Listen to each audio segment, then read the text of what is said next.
Olha só, o sonho de muitos casais é formar uma família, ter filhos.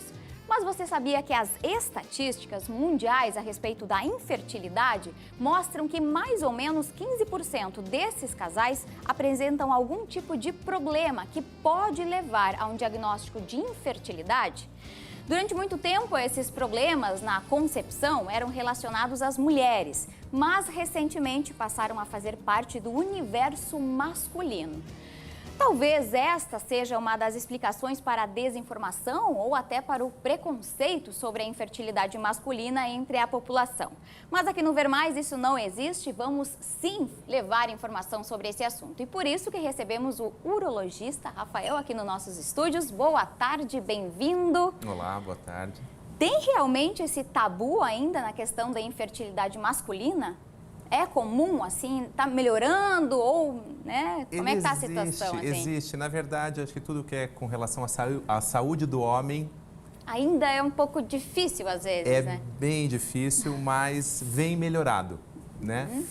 Os homens estão se conscientizando da importância de procurar um médico, assim como as mulheres, para poderem fazer os seus check-ups, né? E um dos problemas masculinos, por exemplo, é com relação à fertilidade, que é importante ter a definição do quadro, que infertilidade é quando um casal tenta engravidar num período de 1 ano, sem uso de preservativo, sem anticoncepcional, com ejaculação vaginal e não tem sucesso nisso. E o que é muito comum da gente ver é que as mulheres vão aos médicos, procuram um ginecologista, vão ver se está tudo bem, sempre achando que o problema é dela. E este é um grande engano, porque o que acontece? Quando a gente está nessas situações, 50% das causas são femininas e 50% são masculinas. As chances é as mesmas, Então, né? são muito próximas as chances. E a investigação masculina, ela é muito mais simples do que a feminina. Então, são 2 exames principais que a gente vai fazer a investigação. Um é o espermograma, para a gente poder avaliar, então, os espermatozoides, quantidade de espermatozoides e a motilidade, né? Os espermatozoides precisam se nadar em direção ao óvulo. E o exame principal da investigação básica seria uma ecografia dos testículos. Por quê? Para a gente poder ver se tem alguma doença ali que causa infertilidade.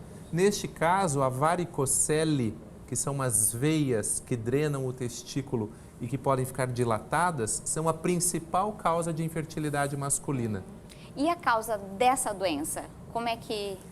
A varicocele, ela é uma alteração anatômica principal, né? Tem algumas, até hoje não foi tido um ponto definitivo da causa da varicocele. Então, tem algumas teorias que tentam explicar a sua causa. A que é mais aceita ainda hoje é de uma questão anatômica, em que as veias que drenam o testículo desembocam do lado esquerdo na veia renal e do lado direito na veia cava. Então, por isso ela acaba sendo mais comum do lado esquerdo, mas ela pode ter dos 2 lados. E o que essa alteração provoca?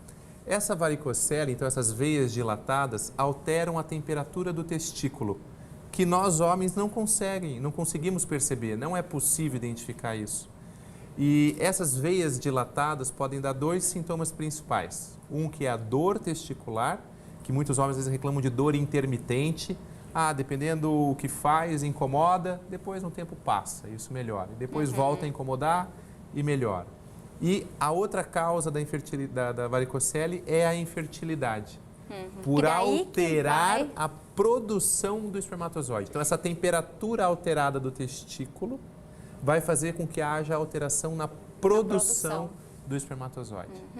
E nessa questão, então, fica, né, como é mais simples, então um casal que naquela situação de 1 ano, com toda, né, sem o uso de aquele quadro ali, não conseguiu, o mais fácil é o homem fazer, então, o exame já que é mais fácil, né? Na verdade, assim, a gente não vai dizer que... Não, a mulher também já vai procurando, isso, mas já é mais rápido. É porque a mulher, em geral, né? já vai procurando. Vai antecipando, O que acontece, na verdade, é que às vezes a mulher acaba fazendo uma investigação mais aprofundada e esquece de uma coisa simples, que é o homem, para ver como é que tá. Porque às vezes muitos homens, então tem uma alteração do espermograma bem importante, quer dizer, não tem uma quantidade boa de espermatozoides, então que teria que resolver o problema dele para depois sim ver se a mulher também tem alguma questão que dificulte. E nesse caso, né, da infertilidade, é alguma questão reversível? Tem como aumentar a produção? Tem como fazer isso?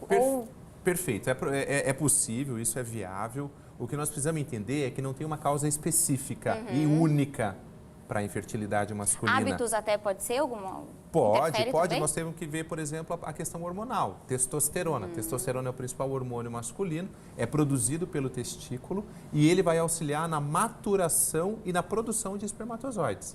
Então, o que acontece? Às vezes a pessoa com diabetes mal controlado pode alterar a produção de testosterona. Aquele paciente mais obeso, em que a gordura abdominal transforma a testosterona em estrogênio, vai diminuir a produção de testosterona e vai afetar a fertilidade. Então, esses hábitos de vida, essas doenças que são comuns à obesidade, ela está envolvida sim na infertilidade masculina. E depois que diagnosticado, digamos assim, existe alguma situação que ela é reversível? Perfeito. Então, como eu falei, a principal causa de infertilidade masculina é a varicocele. Então, essas veias dilatadas devem ser corrigidas. Hoje em dia, o principal tratamento para isso é por meio de cirurgia. Ainda muitos colegas fazem uma cirurgia com uma incisão maior, uma incisão alongada, e houve uma evolução da técnica e hoje em dia a gente faz com uma pequena incisão. E com o auxílio do microscópio, que aumenta a imagem até 20 vezes, a gente vai conseguir ligar o maior número de vasos dilatados e vamos preservar estruturas importantes que passam ali no cordãozinho onde passam essas veias. Que é nesse mesmo cordãozinho que é o folículo espermático que passa também o ducto deferente, que é o canalzinho que leva o espermatozoide. Então, tem que ter cuidado para não ligar esse canalzinho. É uma solução, assim, digamos, não é tão complexa, né, em termos de recuperação ou coisa assim, não. Perfeito. Claro que quando a gente faz com uma incisão, uma pequena incisão, eu costumo dizer aos pacientes, a gente faz a cirurgia de manhã, no final da tarde ele vai para casa.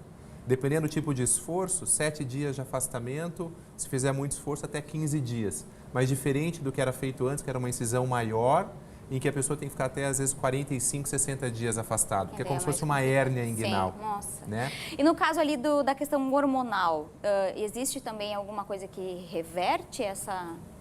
Sem dúvida nenhuma. Por exemplo, um paciente diabético, um controle adequado do diabetes já vai ajudar. Esse paciente que é obeso, um controle do peso, então, controlando os hábitos alimentares, fazendo mais atividade física, com ele conseguindo emagrecer, isso, por si só, já tende a haver uma melhora da qualidade e da quantidade dos espermatozoides.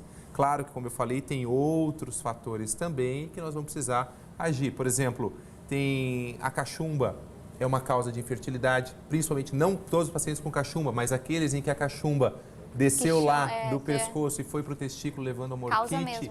Causa. Pacientes em que o testículo não desceu para a bolsa, que é a criptorquidia.